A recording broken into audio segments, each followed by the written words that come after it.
Taylor Swift just got dragged into one of Hollywood's messiest legal battles, and the texts that just leaked, they're brutal. What she called Justin Baldoni will shock you. This is the celebrity scandal everyone's talking about, and by the end of this video, you'll understand why these 5 words changed everything. On January 20th, 2026, hundreds of court documents were unsealed in the Blake Lively versus Justin Baldoni lawsuit, and buried in those exhibits, private text messages between Blake Lively and her best friend Taylor Swift. Now, you might be thinking, why is Taylor Swift involved in a lawsuit about a movie she barely had anything to do with? Well, that's exactly what Taylor's team has been asking. But these texts tell a completely different story. Let me take you back to December 2024. Blake Lively is about to go public with allegations that will destroy careers. Taylor Swift is wrapping up the biggest tour in music history, and behind the scenes, these two are texting about something that's about to explode. But first, you need to understand what this case is really about. Blake Lively starred in It Ends With Us, a movie about domestic violence directed by Justin Baldoni. Sounds straightforward, right? Wrong. On December 21st, 2024, the New York Times dropped a bombshell. Blake Lively was allegedly the victim of a coordinated smear campaign after she complained about sexual harassment on set. We're talking about allegations against director Justin Baldoni and producer Jamie Heath. Blake filed a formal complaint with California's Civil Rights Department. This wasn't just drama, this was serious. Now, here's where it gets interesting. Just weeks before this story broke, Blake and Taylor were texting, and Taylor, she saw it coming. On December 5th, 2024, Taylor sends Blake a screenshot from People magazine. Baldoni was doing an interview talking about trauma from a past relationship. Classic PR move, right? Get sympathy before the real story drops. But Taylor wasn't buying it.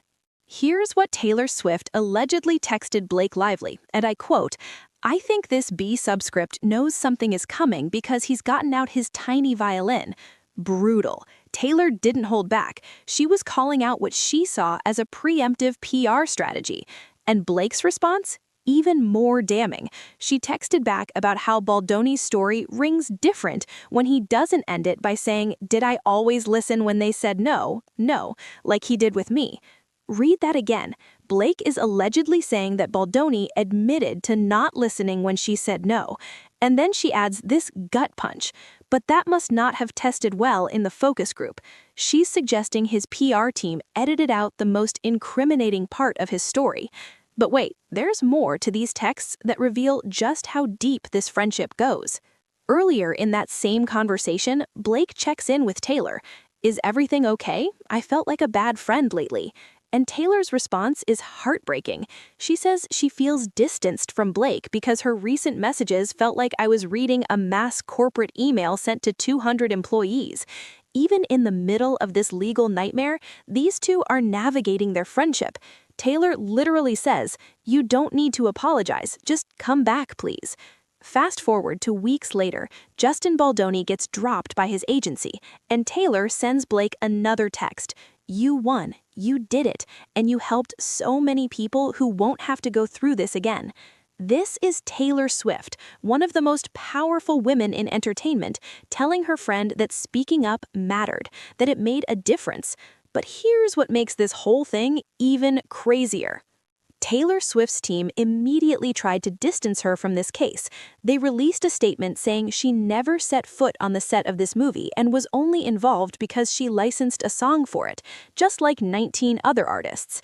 They called the subpoena an attempt to create tabloid clickbait using Taylor's name. And you know what? They might be right about the clickbait part. But those texts, they're real. They're in the court record. And they show that Taylor Swift was fully aware of what was happening and stood by her friend. Blake Lively's lawyer just released a statement saying the newly unsealed evidence shows numerous eyewitnesses backing up her claims, and that concerns were documented in real time as early as spring 2023. The trial is set for May 18th. Justin Baldoni's $400 million countersuit dismissed. And Taylor Swift, she just proved that when her friends need her, she shows up, even if it means her private texts end up in court documents for the world to see. Sometimes the most powerful thing a friend can do is believe you. Taylor Swift didn't just believe Blake Lively, she went on record calling it like she saw it. What do you think about these texts? Let me know in the comments below.